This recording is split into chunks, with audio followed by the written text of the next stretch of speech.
When you look at the Dakar skyline and its incredible coast, it's easy to see why Senegal draws in travelers from all over the world. But exploring this landscape requires a reliable internet connection. That brings us to the first hurdle. Landing at Blaise Diagne International Airport means you immediately need to procure local data to get your trip started. The friction here comes directly from the government. Senegal's telecom regulator, ARTP, enforces strict Article 36 KYC, or Know Your Customer, laws.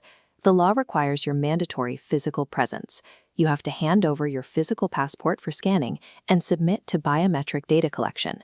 It is a rigid, invasive biometric lock-in process, and it is a strict legal requirement just to activate a local SIM card. On top of that, you are legally restricted to a maximum of 3 SIM cards per mobile operator. In practice, this creates massive bottlenecks at airport kiosks. You end up waiting in long lines and handing over your personal privacy just to access cheap local rates. You are forced into an immediate compromise. You have to trade away the first few hours of your vacation and your personal data just to secure a basic connection. To avoid this, many travelers buy a budget global eSIM online before they even board their flight. Because these are legally classified as roaming services, they entirely bypass the ARTP biometric and passport mandates. But these budget eSIMs hide a technical trap known as network steering. To keep their prices low, cheap eSIM providers route your traffic through distant servers, often in places like Hong Kong, and force your device to connect only to the weakest, cheapest local networks, like Free or Expresso. The geographic reality of this setup becomes clear the moment you leave Dakar. If you head south toward the Casamance region, that budget signal completely vanishes. The connection abruptly fails because those budget networks simply do not have the infrastructure outside the urban centers. Budget eSIMs successfully solve the airport friction, but they fail to provide connectivity precisely when you need it most. If you want reliable nationwide 4G coverage in Senegal, the local Orange Sonatel network is the clear leader. Getting on that network requires visiting corporate stores, carrying CFA cash for top-ups, and navigating those strict KYC laws. This comparison matrix maps 4 axes: activation friction, privacy, rural signal, and cost. The local Orange SIM means terrible friction and low privacy, but excellent rural signal. The budget eSIM flips that script: high privacy and zero friction, but terrible rural signal. These 2 standard options force you into a zero-sum game. You have to choose between absolute convenience and actual network capability. That brings us to the third column, the Go Pamwe eSIM architecture. Go Pamwe's defining technological advantage is its no network steering protocol. A standard eSIM is locked into a single carrier bottleneck, but Go Pamwe uses a dynamic, multi-path switching system. Your device actively hunts for and latches onto the strongest local tower, including the premium Orange network, avoiding rural dead zones. The primary trade-off here is price.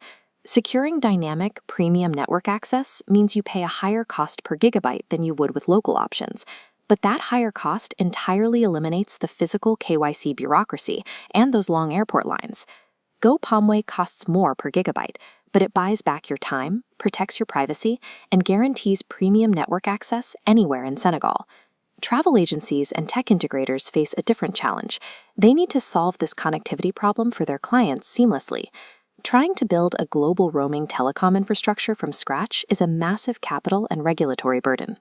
Go Pamwe solves this for businesses by offering a lightweight 3-endpoint API that handles search, provisioning, and top-ups without requiring bulky SDKs. Developers plug these 3 endpoints directly into their platform. The app triggers a data purchase and returns a QR code profile in under a second. They also operate under a strict non-disclosure and white label commitment, ensuring the Go Pamwe brand remains completely invisible to the end user. The trade-off is straightforward.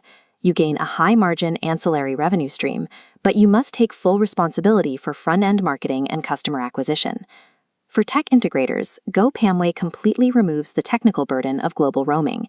It transforms connectivity into a pure branding and sales exercise. Choosing the right architecture depends entirely on matching your specific trip constraints to the technology. This quadrant chart breaks down the decision by cost sensitivity and the need for frictionless reliability. Starting with the budget expat or long-term traveler, The local orange SIM sits in the bottom right. Because roaming costs compound, airport lines are a worthwhile trade-off for long-term savings. For weekend city tourists, the budget eSIM fits in the top left. For high-mobility nomads or integrators, the Go Pamwe architecture belongs in the top right optimizer quadrant. In historic coastal towns or remote rural areas, your time and a reliable signal are vastly more valuable than saving a few dollars on data. Your ideal choice is dictated entirely by how you value your time versus your money. Navigating Senegal's vast landscape under strict telecom regulations requires a clear understanding of the tools available to you. Legally bypassing ARTP regulations is a premium technical feature. It is not a budget hack. If you want to optimize your trip, pay the premium for dynamic routing. Skip the biometric lines, protect your privacy, and secure reliable nationwide coverage. Prioritizing dynamic routing over the lowest unit cost effectively clears the technical hurdles of the ARTP, leaving you to focus entirely on the journey.